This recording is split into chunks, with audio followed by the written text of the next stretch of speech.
मेरा नाम हितेश कुमार है। मैं कक्षा 11वीं का छात्र हूँ।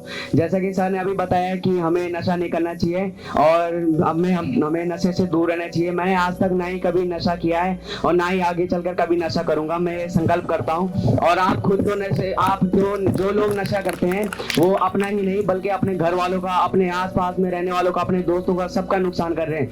क्योंकि जब आप आजकल दोस्तों में तो होता ही है, जब आप अगर नशा कर रहे होंगे तो बीमारियां उत्पन्न होती है। तो उन बीमारियों के दोस्तों में तो सब मतलब एक दूसरे का जूठा खा सकते हैं। घर पे भी सब लोग एक दूसरे का जूठा खाते हैं तो वो बीमारियां उससे आगे बढ़ती है। तो मैं आप सभी से यही कहना चाहूंगा कि नशे से दूर रहें, जितना हो सके नशे के दूर रहें और अपने आप तो स्वस्थ रहें और दूसरों को भी स्वस्थ रखें। और मैं सर से एक सवाल पूछना चाहूंगा। सर, जब मतलब हम किसी आदमी से मिलेंगे और अगर वो नशा कर रहा हो, अगर हम उसे ये बोलेंगे कि नशा नहीं करना चाहिए, अगर वो हमें कुछ उल्टा जवाब देता है कि हम तुम्हारे पैसों से नहीं पी रहे, तो हमें इस सिचुएशन में क्या करना चाहिए? बहुत अच्छा क्वेश्चन किया है आपने।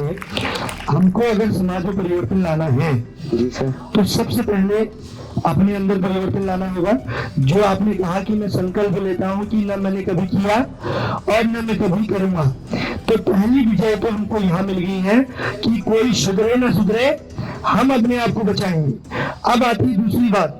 कई बार हमारे भैया बहन, हमारे दोस्त या साथी जिनको हम जानते हैं, क्योंकि शुरुआत तो जान पहचान से ही करेंगे, चाहे परिवार के सदस्य हो, तो मैं समझता हूँ कि अगर आपने उनको अच्छे से कोई बात बोली है तो मुझे लगता है कि समाज में 1-8% ऐसा हो सकता है जो तुम्हारी अच्छी बात को बुरा करेगा।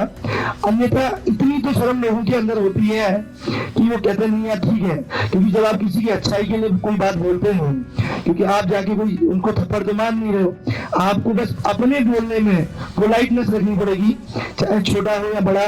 बड़ा है तो आप भैया करके या दादा करके जैसे भी आप बात करते हैं कि भैया मैं आपसे एक सजेशन आपको देना चाह रहा हूँ, माफी करना कि मैं आपको बुरा ना लगे, बट मेरे मन में बात है, मैं आपके मम्मी पापा के बारे में सोचता हूँ, मैं चाहता हूँ कि आप अपने माँ बाप की ताकत बने, तो भैया मैं निवेदन करना चाह रहा हूँ जो ये आप कर रहे हैं ना, इसको ना करें। एक बार जरूर सोचेगा, आप मेरे कहने से छोड़ेंगे नहीं छोड़ेंगे मुझे नहीं पता, लेकिन मैं चाहता हूँ कि आप अपने माँ बाप की ताकत बने। तो मुझे लगता है कि जब माँ बाप की बात आती है, जब परिवार की बात आती है ना, तो दिल तो सबका है, पत्थर दिल किसी का नहीं है। और मैंने बहुत सारे बच्चे देखे जिनने पहले बहुत नशा किया, धीरे धीरे धीरे धीरे वो बच्चों ने अपने अंदर परिवर्तन लाए, आज वो इस समाज को एक नई दिशा देने का काम कर रहे हैं। तो मुझे लगता है परिवर्तन आ सकता है। अगर आप यहाँ पर बैठे, कई बच्चे ऐसे होंगे जिन्होंने स्मोकिंग की है, नशा भी किया होगा, जाने अनजाने, लेकिन वो आज के बाद संकल्प ले लें कि हम नहीं करेंगे, तो मुझे लगता है कि कौन सी चीज कब परिवर्तित हो जाए,